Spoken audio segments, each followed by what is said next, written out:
माननीय सदस्यगण, बाबा साहेब डॉक्टर भीमराव अंबेडकर का मानना था कि किसी भी समाज की प्रगति समाज के निचले तबके की प्रगति पर निर्भर करती है। पिछले 10 वर्षों में राष्ट्र की उपलब्धियों और विकास का आधार गरीब का सशक्तिकरण रहा है। माननीय सदस्यगण, सरकार का ये निरंतर प्रयास है कि देश के युवाओं को अपनी प्रतिभा दिखाने का उचित अवसर मिले। सरकारी भर्ती हो या फिर परीक्षाएं, सुनिए, परीक्षाएं किसी भी कारण से इनमें रुकावट आए, ये उचित नहीं है। इनमें शुचिता और पारदर्शिता बहुत जरूरी है।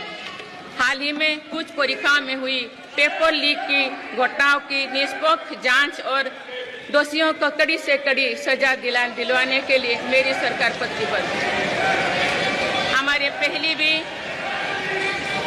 इससे पहले भी हमने देखा है कि कई राज्यों में पेपर लीक की घटनाएं होती रही है। इस पर दलीय राजनीति से ऊपर उठकर देशव्यापी ठोस उपाय करने की जरूरत है।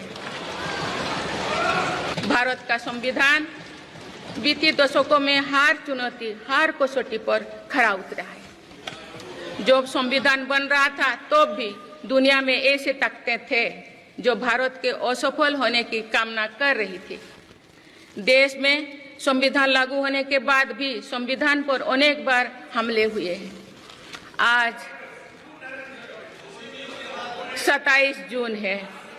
25 जून 1975 को लागू हुआ आपातकाल संविधान पर सीधे हमले का सबसे बड़ा और काला अध्याय था।